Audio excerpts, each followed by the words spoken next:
What's going on, everybody? This is Brian Mazik, aka Franchise Play, and this is somewhat impromptu, but it's something that we're looking to do consistently.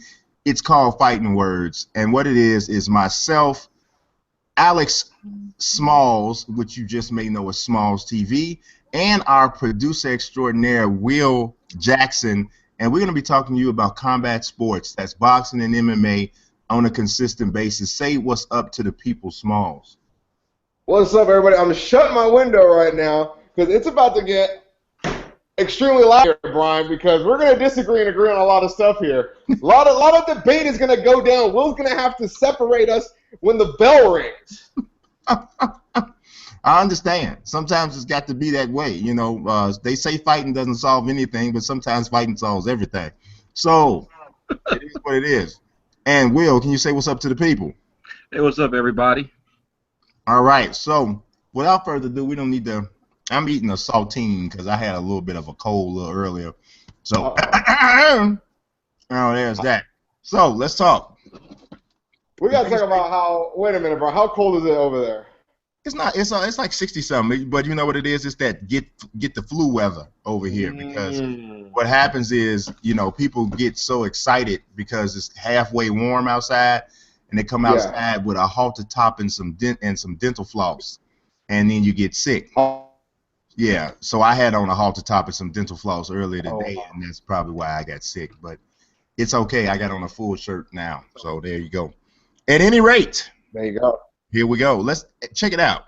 Conor McGregor. Now, when we first started talking about doing this, right, you know, right. When we first started talking about doing this, what I wrote down for the agenda was Conor McGregor's retirement. Is it real or is it just for the dough? So we've already pretty much, it's been exposed as being just for the dough.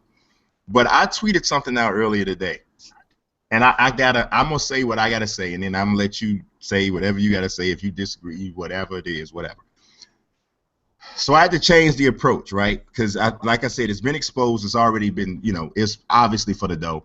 Reportedly, according to a USA Today article I read today, basically it says that he asked for $10 million, which is the highest amount that any fighter have ever have been paid for any event.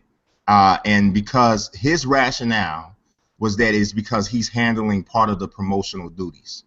And he said he's come to a point where he realizes that he can't keep trying to be a promoter as well as a fighter because he's not paid to be that.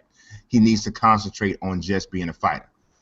It's really funny what a beatdown from a man named Nate Diaz will do to you. It changed your whole perspective about everything. Now, and you know what else I find extremely hypocritical? Conor has been very critical of Floyd Mayweather Jr., but don't it really sound like he's becoming him or trying to become him? So, first of all, you're fighting for peanuts if you compare it to the boxing world, because at this point, he's the closest thing to Floyd in MMA in terms of being a polarizing figure and all of that whole thing. But so he's talked about Floyd, and now, I mean, dude, you're who you are because of self-promotion.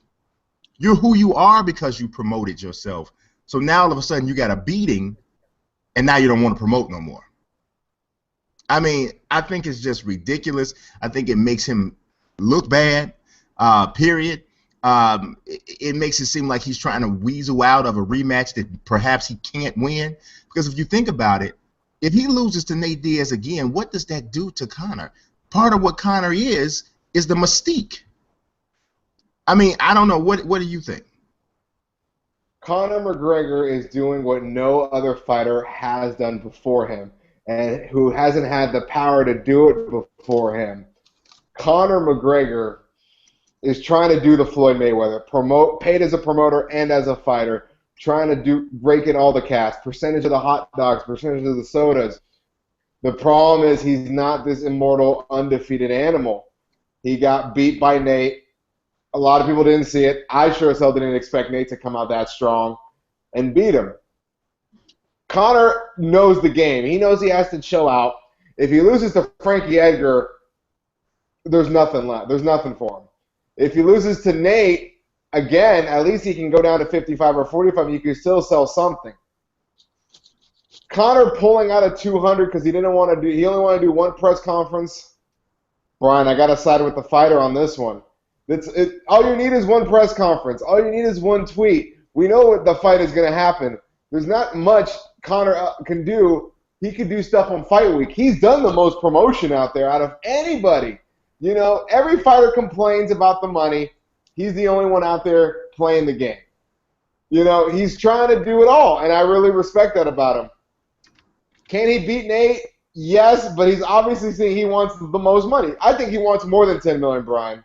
I think he wants more than $10 million. I think he wants to be promoter, McGregor Promotions. I mean, I understand, and okay. Don't get me wrong. I'm not saying that he's wrong for wanting more money. I'm not saying that at all. I mean, this whole thing is about leverage. You ask for whatever it is you think you can get. Right. My issue is this is never the way he's painted himself before. Why now, after you got a beating, are you suddenly tired of doing what got you to be this popular to begin with? Did you read the Facebook message? The one from today. Did you read it? Yes. You saw what he said. You saw what he said. He needed to focus. He needed to focus. Right. And you know, and you don't need to do a press conference in Stockton. I mean, I understand. You know what? See, here's the thing.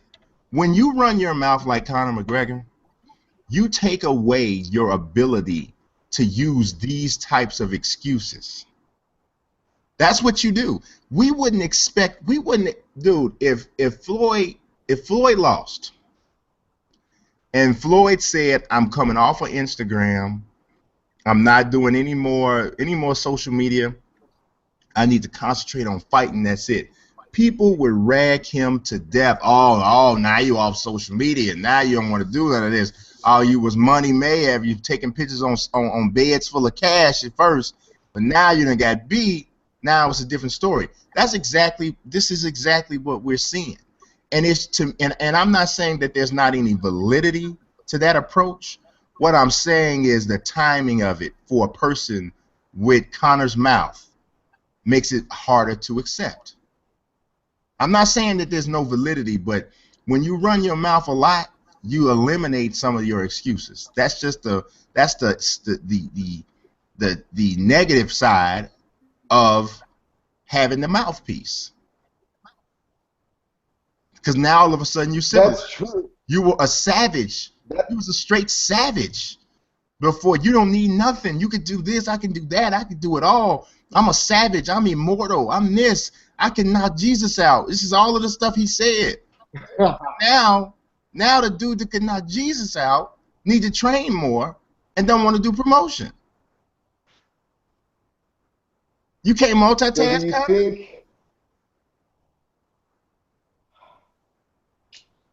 do you think? How do I put this? Do you think he could pull off the card? Do I think he what?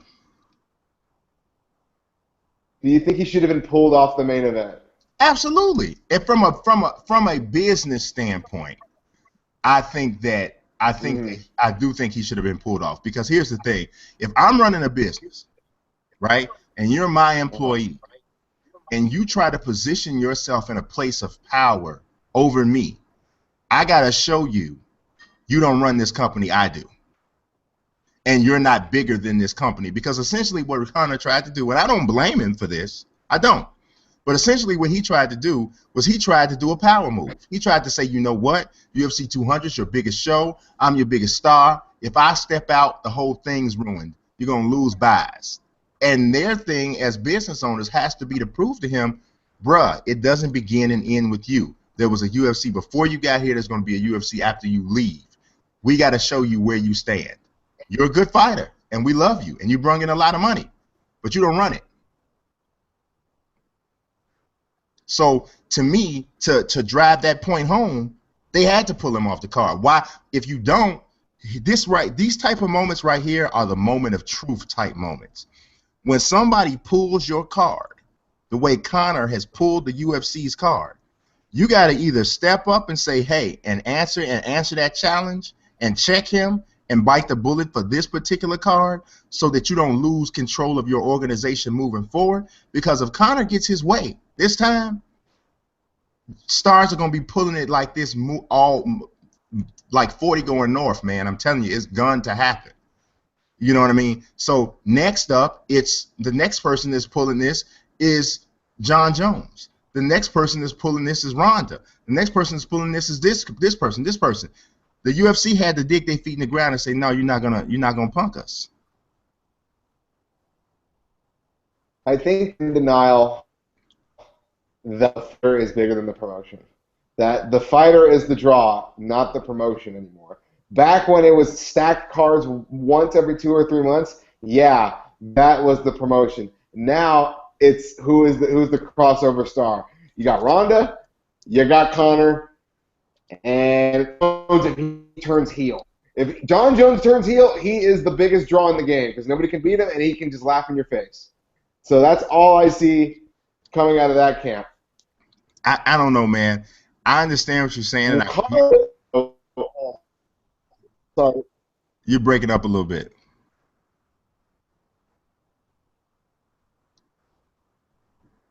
You going? I didn't hear you. I didn't hear you, Smallz. And well, Conor McGregor, what is he gonna do? He's gonna sit out of there. He's not gonna sit out. But in the back of his head, he's probably thinking, "Wow, could I make more money going to Bellator, promoting it, and fighting? Oh, I don't know, Benson Henderson in Ireland? Is that pay-per-view make him more money than fighting Nate at 200?" It probably will, because if I'm Scott Coker, I give Conor part of the company to come. But Bellator is not in the same position of power that the UFC is. The UFC is the WWE and Bellator is TNA. But Conor could run it. I mean, he may be able to, but it would be a bad business move for the future for Bellator to do that, because Conor's gonna only last as long as he's gonna last. Conor's not a timeless athlete. He's not. Conor has to get the getting while the getting is good. There really is no timeless MMA. I've never seen a timeless mixed martial artist yet. Even Royce Gracie is not timeless. I think John Jones is going to be it. Maybe. Because the length, he's just going to learn how to adjust. Yeah, I mean, John has the best way to do it, because the thing of it is John, there's only one more weight class to go up. And if John goes up to that weight class and experiences the same type of success, then yeah, there's nothing else to do but continue to dominate and then walk off as the greatest mixed martial artist that ever lived, which is within his grasp. Right. It's totally within his grasp. But I don't know, man. I understand both sides. I understand Conor's side, but I also understand the UFC side saying, hey, man, you are an awesome draw, bro, but we're not going to let you run this whole promotion. And I just find it really, like, here's the question now, though. Do you think they're going to let him back on the card?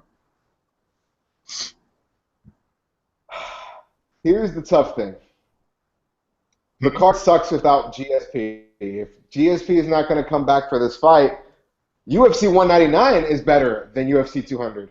UFC 197 may be better than UFC 200 right now. Yeah, without Conor. If you're going to do the vacant title with Aldo Edgar, Peyton Nunes, McGregor dos Anjos, maybe, and you bump Eddie Alvarez. Or you do Jones and Cormier, too, and you put that at 200. And then you're talking. Then you're talking 3 title fights, Kane and Travis Brown. You're talking now. Well, if you have John Jones, Cormier 2, I don't think you need McGregor Diaz 2. I really don't think you need it. I think mixed martial art fans and enough casuals will come in for that, and there's enough time to promote that. If Cormier can be healthy by that time, he should be. Yeah, and that's if OSP doesn't push John. So, and here's the thing, because OSP had. I mean, John has a and we're gonna get into the 197 because that's part of our agenda. But John has a tendency to try to beat guys at their own game. That's the challenge he does for himself. You tell John, right, you need to stand with this guy, and he's gonna try to take him down because he wants to prove his dominance. So I don't know, because it feels like to me John could beat OSP easier if he took him down, but John probably wants to stand and strike to show how much better he is than him. That's part of what makes John so great. But before we get into that, let's kind of jump a little bit and let's talk a little bit of boxing, man. Actually, no, you know what? Before we do that, Will, what's the comment section looking like? Is anybody even talking at all over there? Not yet. You know what? Okay. I don't even see our comment section up on the thing. Period. Usually, there. I don't know. You didn't post the link up. Huh? I don't actually. You did not give me the link. The link should be. Actually, I already did post a link. We got to make sure we put that up there for everybody to see. I don't know why, for whatever reason. If I can make another point though, Brian, about the UFC 200. Uh-huh. Because if Nate's still going to stay on that card, he's going to fight Dos Anjos now, and Eddie Alvarez gets bumped. I would say so, but I'm gonna be honest.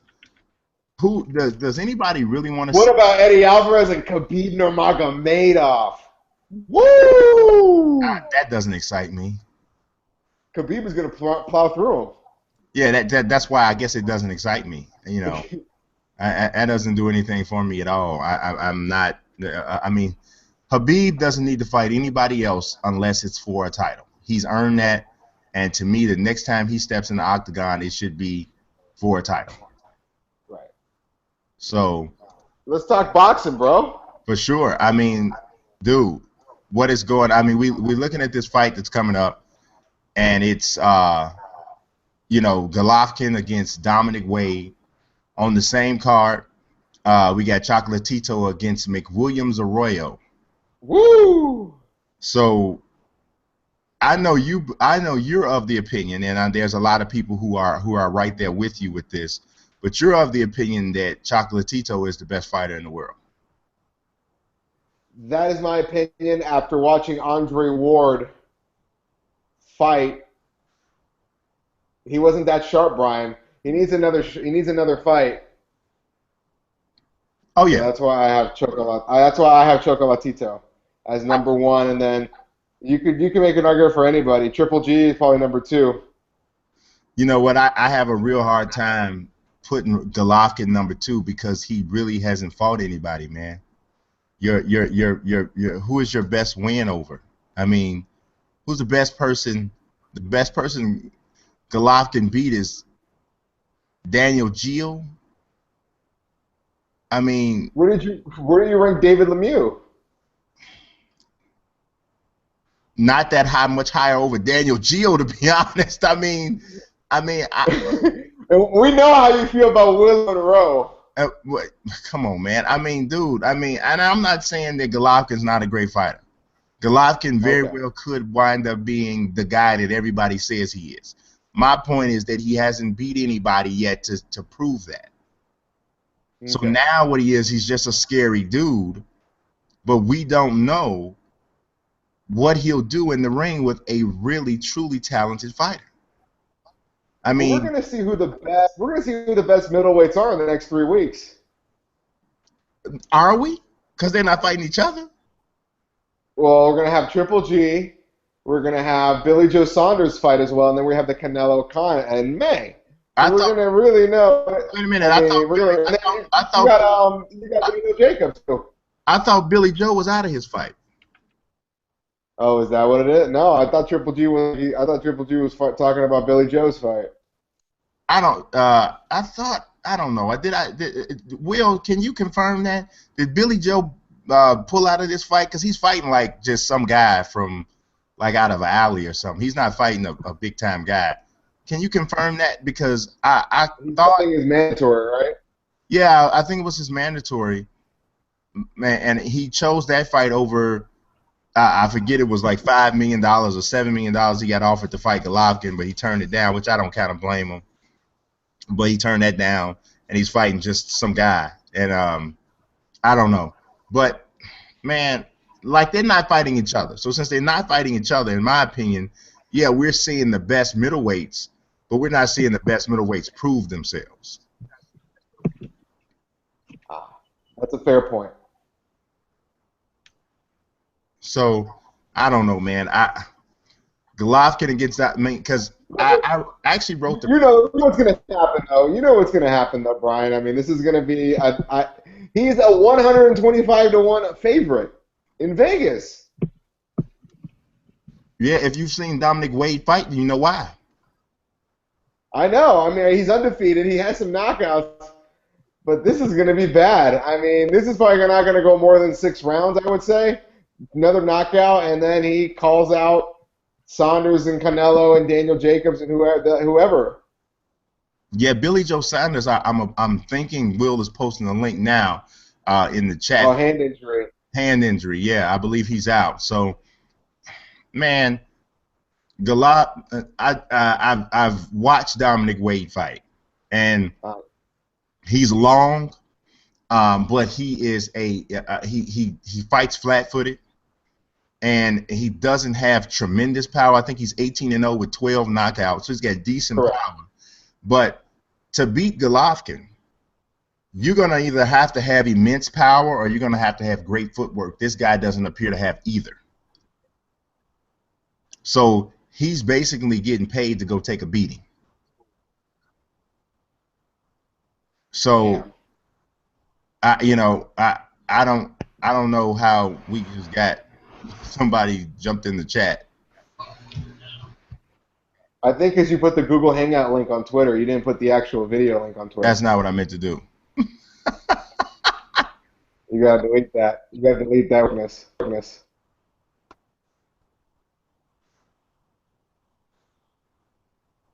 All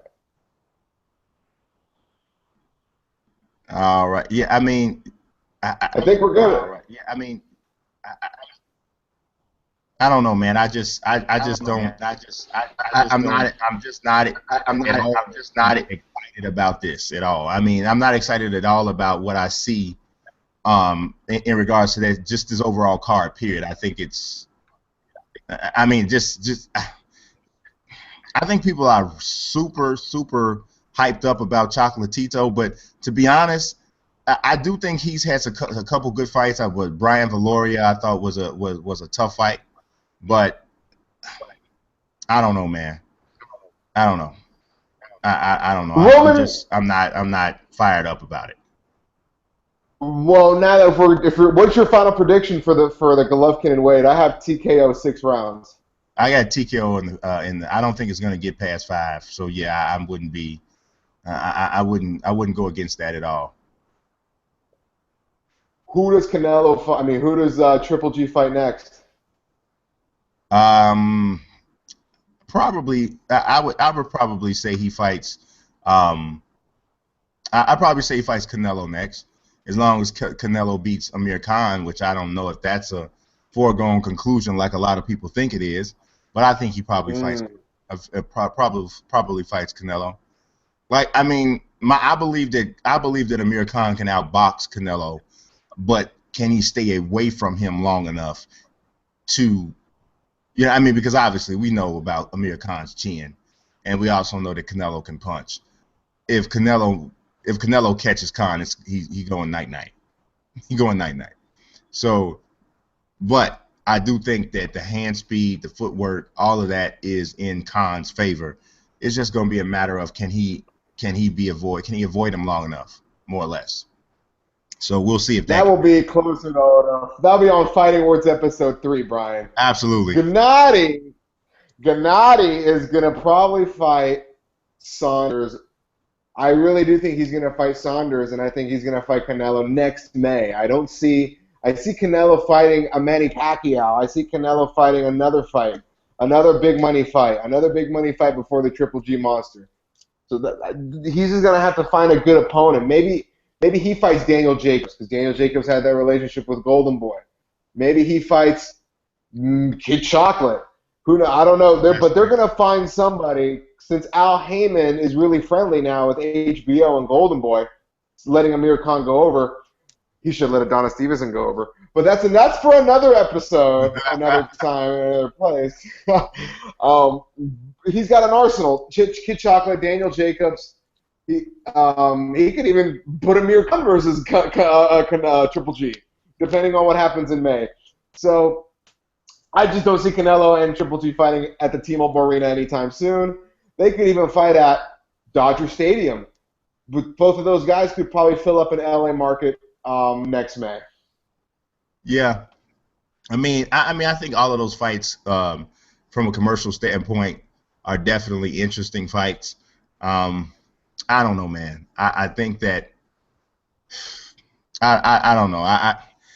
Unless these guys start fighting each other in the middleweight division, I'm just not impressed.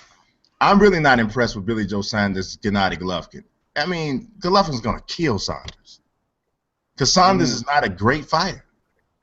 He's decent. He hasn't fought anybody either. The best fighter he fought was Chris Eubank. So, I mean, and I'm not talking about Chris Eubank Sr. I'm talking about Chris Eubank Jr. So, I don't know, man. I'm not overly impressed at all. We'll see what happens on that on Saturday on the boxing scene, but we gotta jump back. Will, what do we have next? What do we have next, Will? We haven't heard from Will in a minute. What do we have next, Will? I'm still here. You know what? If you look at the fight that was between Saunders and Andy Lee, and I watched that fight. That was the one. That was the draw, right? That was the draw? No, that wasn't the draw. That was the one, if I'm not mistaken, Saunders won. That's how he got the title. That went majority decision. It went majority decision. That's right. Now, for that fight to go majority decision, at least one judge was convinced, you know, this Lee guy, I think he actually won. Lee, if he had been more aggressive, would have won. I'm not impressed with Saunders either. If he fights Golovkin, he's going to get massacred in there that night. There and truth be told, well, what's the next? What? But can you finish it? Finish it. If he fights, if there's a rematch with Eubank, he probably loses that one. Ooh. But to answer your question, next topic: who's the next great boxing heavyweight? Well, before we go there, let's touch our UFC 197, the main card predictions, though. Oh, are we going to talk about the whole card? Because I looked at this card right now. It's stacked. Yeah, it's pretty good. No, just the main card. Just the main card. Okay. Just the main card. So I'll kind of let's go like fight by fight. So Will, do you have the main card up? I do. All right. So pitch us one at a time. The fights from the main card. Rodriguez versus Fili. Yair against Andre Touchy Fili. Fili, yes. Yeah. So, yeah. This is a really good matchup of styles, in my opinion. Yair is extremely dynamic. He'll try anything in there. And Touchy Fili wants to get you, not surprisingly if you listen to his name, he wants to get you to the ground so he can work that jiu-jitsu game. But I really think that I think Yair wins that fight. I think Yair wins it by second round TKO. What do you think? You know, there's not really much for me to say about this fight. To be quite honest with you, I agree with you. I think this is a spot for Rodriguez to shine on a big show, and I think there's going to be bigger and better things for him down the road. Yep, that's what I think. I see that happening. I think he's going to give himself an opportunity to get some sort of a highlight reel stoppage. But Andre Feely is a good fighter, though, so I don't want to discredit him as if he's not a good. Because I do think this is a pretty significant test fight for Yair, but I think Yair passes it. What's the next one, Will? The next fight on the card is Whitaker versus Natal. Robert Whitaker against Rafael Natal. Rafael Natal is one of those guys that you kind of don't know which version of him is going to show up. Sometimes he shows up and he looks decent. Other times he shows up and he looks like I'm not really sure what's going on with him. Robert Whitaker is an up-and-coming, savage type of a fighter. I do think he's a little overrated, but I think he's got enough to beat Natal. I think he beats Natal by a pretty lopsided unanimous decision. What you got, Smallz? Jeez. I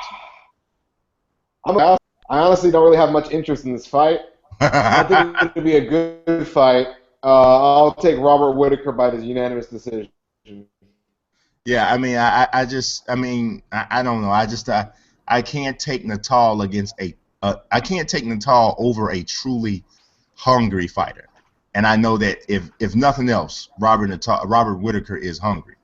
So yeah, that's what makes me take him. What's the next one, Will? Next one is Pettis versus Barbosa. Woo! That is an exciting fight.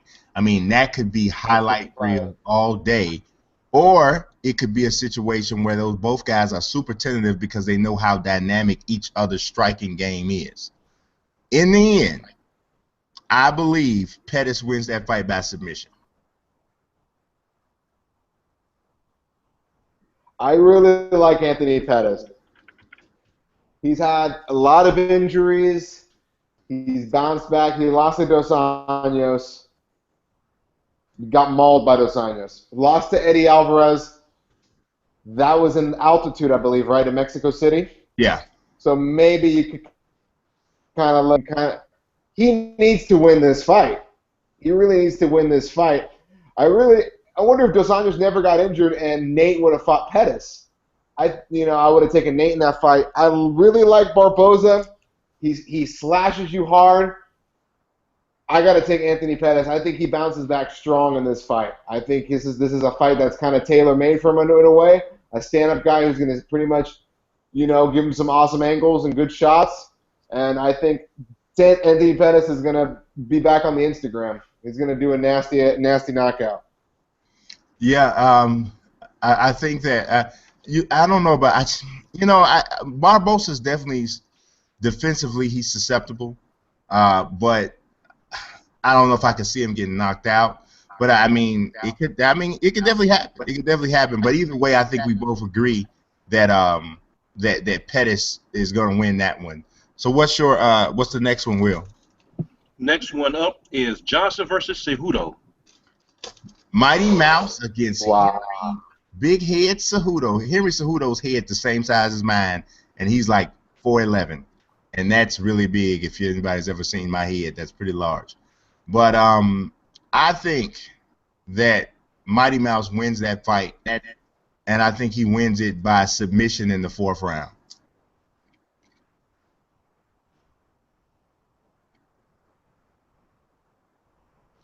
What do you think, Smallz?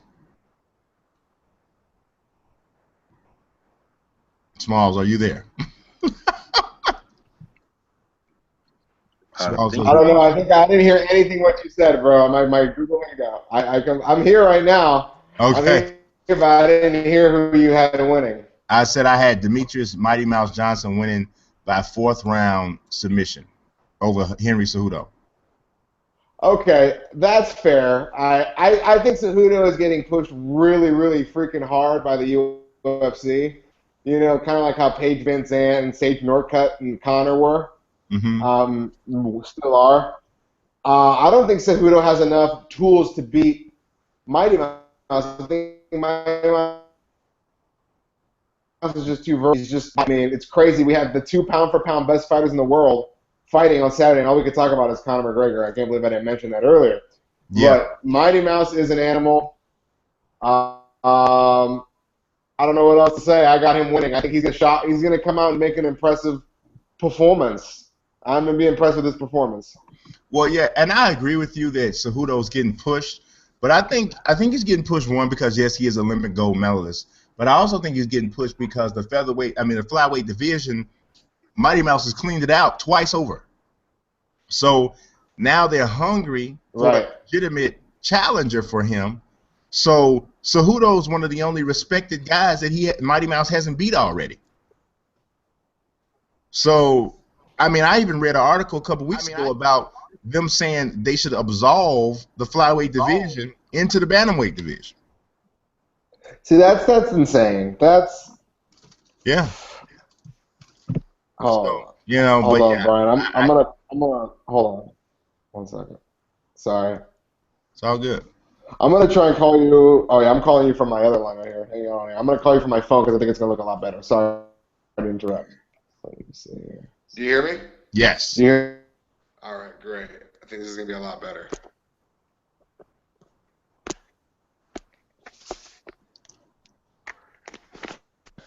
So we eject the other one. Yes, eject. Good. You guys hear me? You guys can see me a lot better and hear me. Yeah, you got the full Curtis Axel going. Woo! Back to Demetrius Mighty Mouse Johnson and going into the bantamweight division. I think he beats TJ Dillashaw, to be quite honest with you. The match, though, the real fight is him and Dominic Cruz. That's really the fight because they fought before, but Mighty Mouse says he wasn't full-time at that time. What do you think, Brian? If those guys fought again, how would that go with that crazy footwork of Dominic Cruz and Mighty Mouse, who is literally a blip? He's so fast and so technical. Where would that fight go? Let's go past Cejudo. Let's keep it moving with him. Where are we going? I know. I think that I don't know. I think that Mighty Mouse is one of the few guys who has enough speed to nullify what Dominic Cruz wants to do. Right. And so because of that, I think that he is. I think he would beat Dominic Cruz. Yes. So yeah, I think he would beat him with his speed. He would beat him.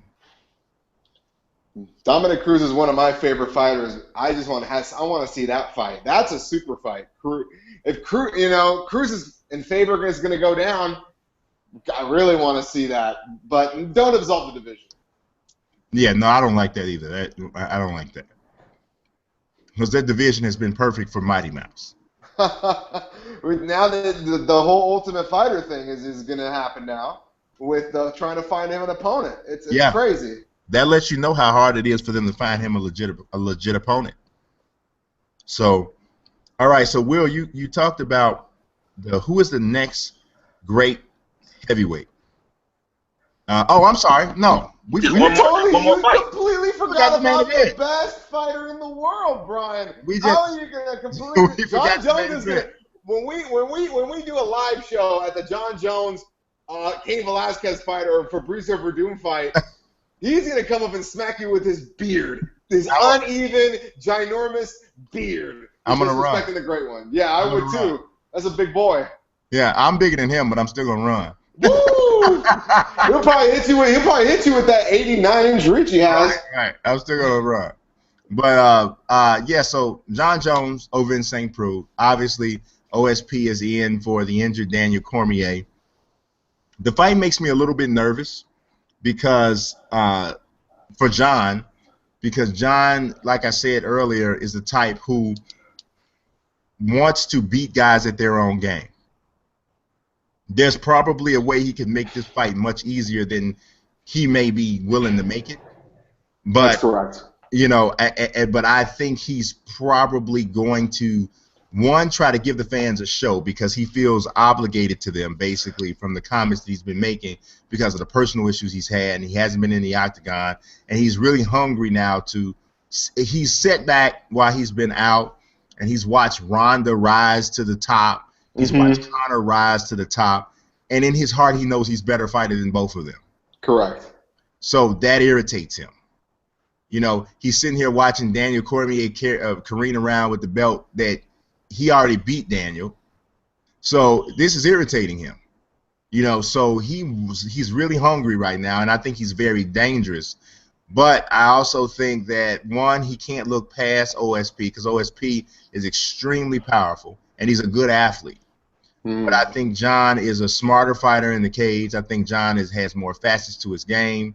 And I think John is an overall better mixed martial artist, and he's not a bad athlete himself.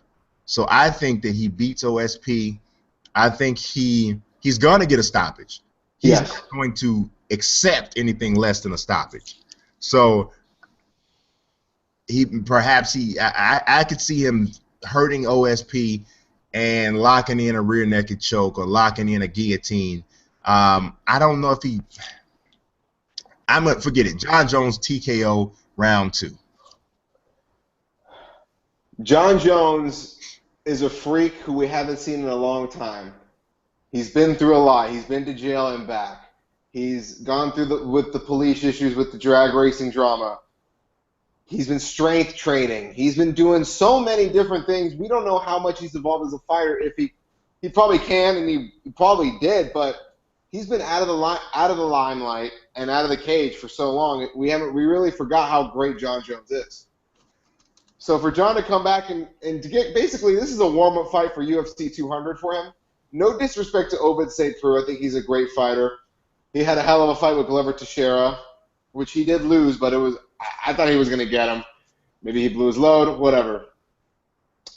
OSP is just not on Jones's level right now. John Jones is going to go through this second or third round, if that.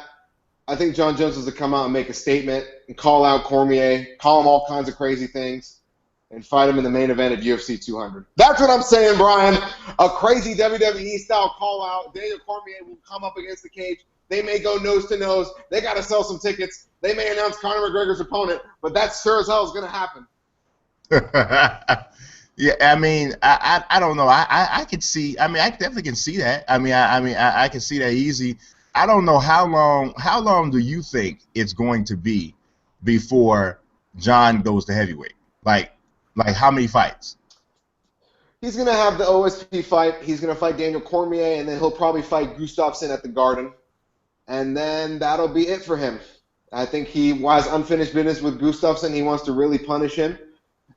You could throw Anthony Rumble Johnson into that mix as well. They never fought. They were supposed to fight. So possibly 4 fights if you wanted to keep busy and let the heavyweights kind of sort out. I just don't know if, what's left. What's more beneficial for him? What does he want? Does he want to clean out the division? He did say that. Or does he want to make super fights and make a ton of money? You know what I mean? He could kill Chris Weidman in a couple months too when he moves up. Or he could just beat up Cain Velasquez or Fabricio Verdum. Him against Junior Dos Santos, I think, would be incredible. John Jones versus Alistair Overeem, I think, should be John Jones' first fight. I don't know. I think that would be just an amazing fight to watch. What do you think, Brian? Where does John Jones go from here? To me, I don't think he can leave light heavyweight without beating Rumble. Okay. Now, I think he has to fight. I think Rumble is that guy that, what I think needs to happen first, and I think we're going to see Rumble and Glover Teixeira first at some point. And if Rumble beats Glover Teixeira, and at that point, John has beaten OSP and then beaten Daniel Cormier, that's the fight to make. That's the fight to make. And then if John beats him, I mean, to be honest, I think Gustafsson has fallen a bit. He has. He's lost to Rumble. He lost to Cormier. Yeah. So Rumble should get the next shot in New York. I think that'd be a great fight for Jones. Jones and Rumble in the Garden. Yeah, and Ronda's gonna be on that card too. He'll probably do Ronda Misha 2, or Ronda Misha 3. Yeah. So wait a minute, is it Ronda Misha 3 or Ronda Misha 4? Wouldn't it be? No, it'd be the third fight. They fought twice in strike. They like Sugar Ray Robinson and Jake LaMotta. I don't know. It's crazy, but yeah, man, I don't know. I think that I think he's going to go up to heavyweight. I think that's the next thing for him to do for sure. But we'll see. All right, so now obviously I've been itching to get to this part because I tried to leap over it to get there. And this Even Will hopped over it. He did. He did. We obviously have really been running hard to get to this, which is the next great heavyweight in boxing. Who do you think it is, Smallz? Well, you know what? We had an impressive showing from Anthony Joshua against Charles Martin. I told you, Brian, Anthony Joshua was going to run through Martin.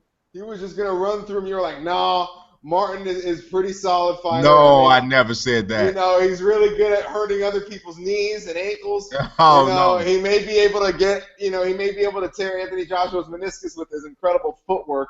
But Anthony Joshua plowed through him. He's incredible, gold medalist, great to watch. You got Deontay Wilder, who's going to fight his mandatory Povetkin in Russia. That's a tough fight, real tough fight for him. Of course, you got Tyson Fury and Vladimir Klitschko, UFC 200 weekend in Manchester. Who's the next great heavyweight out of all of those? I got to go with the Bomb Squad. I got to go with the American, the Bronze Bomber, the Bronze Medalist, Deontay Wilder. I love me some Deontay Wilder. I really do think he could beat Povetkin. And Fury and Joshua is the biggest fight you can make in England. You could even do a Mir Khan Kell Brook on that card, and you could sell out 3 rugby stadiums. But neither here nor there.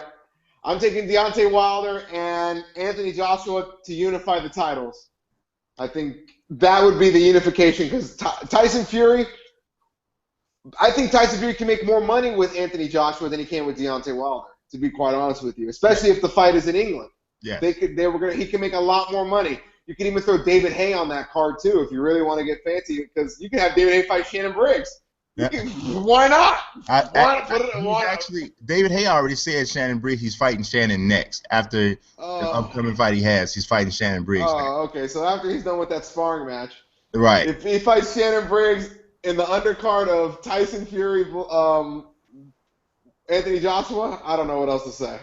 That would be too much. That would be crazy. But Deontay's my man. What about you, Brian? Honestly, man, I think AJ has the most talent. I think Anthony Joshua has the most talent. But there is a guy that people are not necessarily talking about right now. Ooh, it's not Joshua. It's not Wilder. It's Nope. not. It's not Cristobal Areola. Quite honestly. No, it's not. It's not Shannon Briggs or Klitschko or Tyson Fury. No. Is it that young one on PBC? Is it Dominic Brazil? What's that kid's name? No, not the former quarterback. Okay, not him either. So who is it? Who? He's from New Zealand, and his name is Joseph Parker. Joseph Parker. And he is a absolute savage of an athlete and a ridiculous puncher. And he actually already has Anthony Joshua on his radar. Anthony Joshua is aware of him. I believe Joseph Parker is 23 years old, maybe 24 now. There's talk about him getting a title shot within his next 2 fights. But dude is a beast, man. He's raw, but there are a lot of boxing pundits who consider him actually a better prospect than Joshua. Well, if you can, what is his record? I mean, he's 6'4", he's 227 pounds, he's 24 years old, holds like the regional titles, but that's a big boy. Yeah. Super heavyweight and heavyweight. That's interesting. Wow, still young. I don't know how much longer he's gonna wait for a title shot. Who does he fight? Who does he fight that has the titles? I mean, everything he would fight for would be like an interim, kind of like how Deontay has his. Yeah, but here's the thing: he knocks people out, and when you knock people out, you grab attention. Yes. He hasn't signed yet with a major promoter, but that probably is forthcoming within the next, let him knock out a couple more people. Wow. He also, now he might be a little bit too polite for his own good, because he needs to start to talk a little bit more, so that but now he has a fight with Carlos Takam on May 21st. I'm seeing this. Takam is a fairly well-known heavyweight, so that's a pretty good step up in competition for him.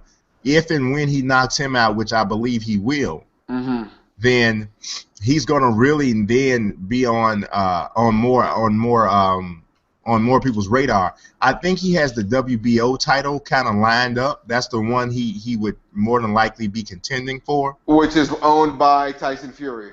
Yes. Okay. So now Tyson Fury is not going to fight Joseph Parker because Tyson's trying to collect that dough, and you had to be a hardcore fight fan to know who Joseph Parker is. Yes, and you know what? I'm sorry. I love Joseph Parker. You're convincing me, but I've disrespected a great heavyweight. We both haven't even mentioned him. Who? Luis King Kong Ortiz. No, I'm not disrespecting Luis Ortiz at all. Ortiz is right there in that conversation, but Ortiz is not a young fighter. Ortiz is 36 years old. Yeah, and that's the problem with the Cubans. Yeah, I mean, you know what I'm saying? So he even if he does prove himself to be the best of this group of heavyweights, right? Because I do think he's probably the most skilled. Even though I believe he's too right-hand dependent. Or maybe perhaps that's just the way he was fighting in his last fight. I mean, I've seen him fight more than once. But in his last fight, I mean, against Tony Thompson, every single thing he did was to try to set up that big right hand. There was nothing, and he has power in both hands.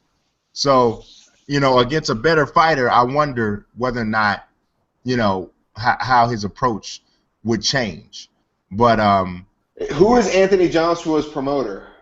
It's the guy, you know the guy. Al Heyman? No, the guy, the England guy. Oh God, why am I not? Matchroom Boxing. Eddie Hearn.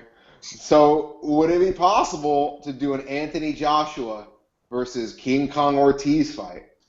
I think it's probably easier to do an Anthony Joshua Deontay Wilder fight. Woo! Because of the Al Heyman sending Martin over. Because HBO, I haven't seen them work with Eddie Hearn as much. Wow, Anthony Joshua. Think about it. Anthony Joshua's fight against when he just knocked out Martin was on Showtime. And it was viewed a lot. It was high ratings. They were very surprised. Yeah, and it was on Showtime. So correct. I mean, here's the thing about Anthony Joshua. Joshua, even though he's not American, he still can garner an American audience. He's a nice looking kid. He's a big, huge guy, and he knocks people out. And he is somewhat he's acquainted into American culture. Like he loves Jay-Z, you know. You know what I mean? So he's not like Lennox Lewis. He can cross over. Yeah, Lennox Lewis was tough for American audiences to buy into. So are you saying that a Anthony Joshua Deontay Wilder fight would be bigger than Tyson Fury Deontay Wilder in America? If both fights were at Barclays. The only reason why it won't is because AJ is not going to sell the fight the way Fury will. Even if Joshua Deontay is for every single title, let's say it was an eliminator and Tyson lost his belts to Joshua or he lost him to Deontay, and every single belt is on the line. Undisputed heavyweight championship of the world for both of them, for both fights. Is Fury Wilder still the bigger draw at the Garden or Barclays? I think at first it wouldn't be. But I think once Fury starts talking, he's gonna be the heel. He's gonna be a great heel. Once Fury starts talking, it will be. Ooh. But now, Deontay Wilder, what did you smell? What are you? and the thing of it is Deontay hates Tyson Fury. Yes. He hates him. So you're gonna have real, legit, true malice there.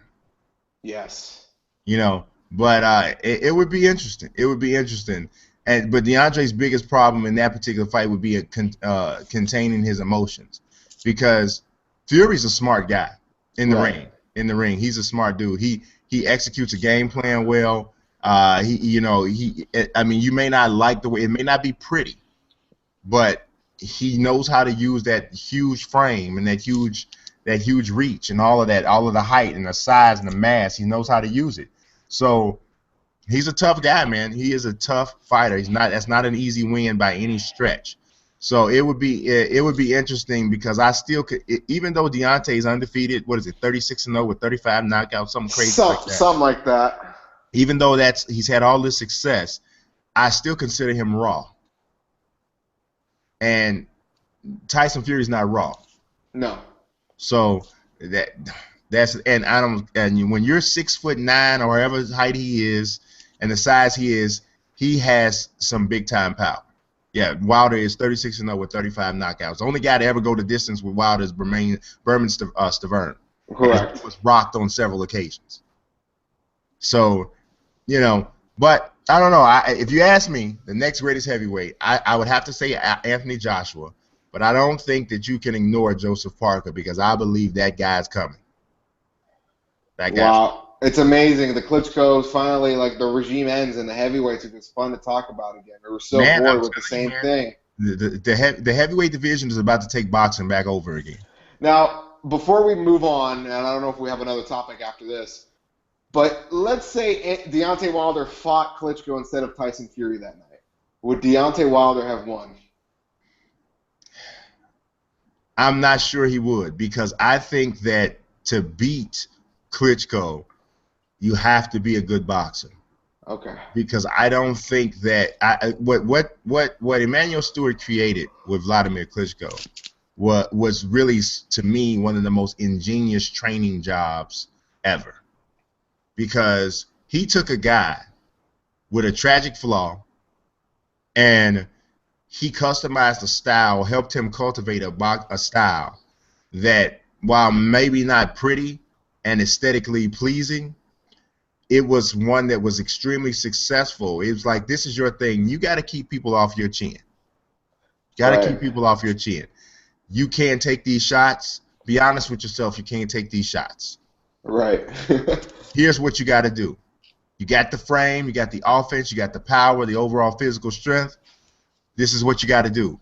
And for 22 consecutive fights against the best heavyweights there was. Now, obviously, we're in a horrible era of heavyweights, but against the best there is out there, he consistently did that.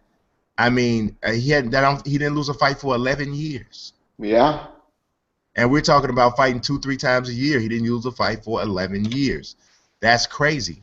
And I think that majority of that, obviously he's the fighter, he's the guy in the ring, but Emmanuel Stewart deserves so much credit for what he built with Klitschko. He built a machine that lasted for a long time. But I just think that he's gotten to an age that he's lost a step, and I think that his decline has come along with the ascension of several young heavyweights, and I just think that they're just passing him by now. Wow. So, yeah. Jeez. That's the way I see it. But the final topic that I wanted to talk about today. One more topic. Here we go. One more. I read something that was on SB Nation earlier today. That says that the UFC made a higher offer to Fedor Emelianenko than Ryzen, and that it is likely Fedor will be in the octagon. That's big. That is big, Brian. Could he save UFC 200? Yes. Obviously, that's the next thing I was going to say. I don't know if he saves UFC 200. Here's the reason why. Because as legendary as Fedor is, the only way you know Fedor is if you're an MMA fanatic.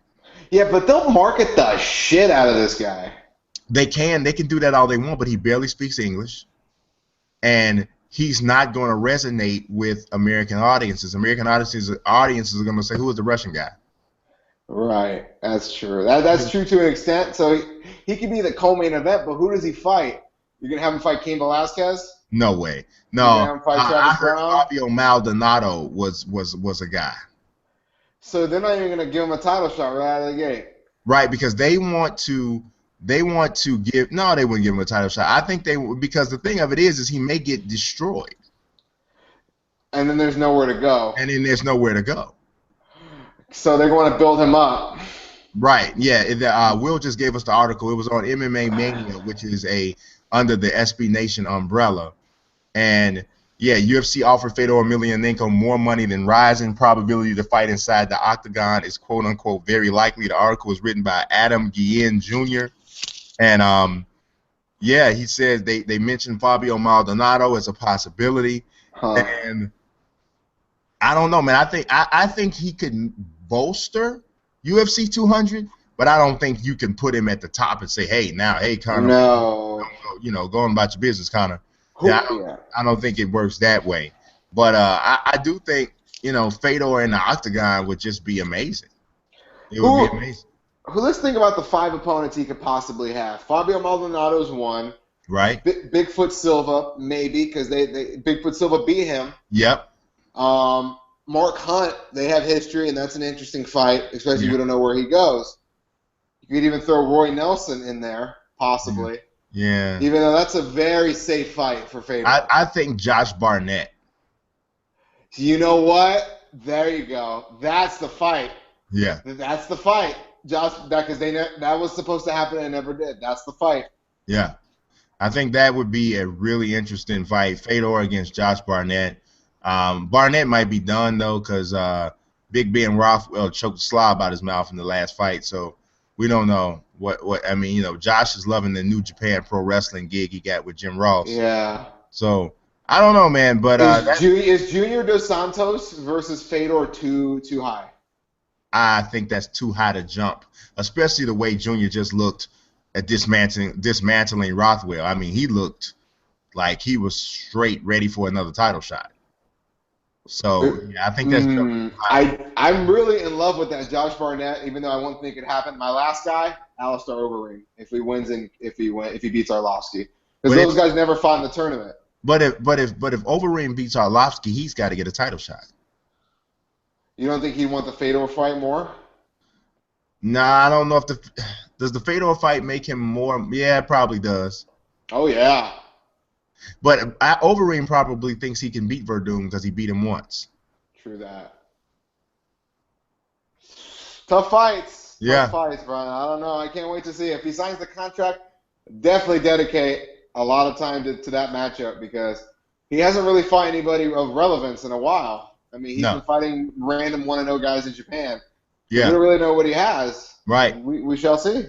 Yeah, we shall see. Well, I do appreciate everybody for jumping in. We'll try to get this a little bit more organized moving forward. It's first show. You just got to start, right? You just got to start. Got some kinks in there. We appreciate the help and the production, the on-the-spot work of my man, William Jackson. Let them know where they can find you on Twitter, Will, so you can pick up some followers and you can continue to do this awesome work you did. Y'all see the picture of my man with the guitar. He is also an awesome music producer. So if you're a YouTuber out there and you need music, you need to talk to William Jackson because he does some solid stuff. Thanks a lot, Brian. You can reach me at Will Jackson Prod. For sure. So at Will Jackson PROD. Yes, sir. Smallz. For anybody, I mean, everybody knows Smallz, but hey, thank you for that. I'll take it. That's nice of you. Humor us and let us know what your follow me. It's the Alex Smallz. That's me on Twitter. That's me on Instagram, and I'll be on Snapchat. Obviously, I got my Fightin' Words podcast with Brian. That's going to be on my Small Sports channel. You can find out more on my Twitter, and that's it. Yes. And, of course, I am Brian Mazik, the sports video game journalist. Woo! You can find me at Unique Mazik. And I appreciate you watching. Like I said, God bless. Peace.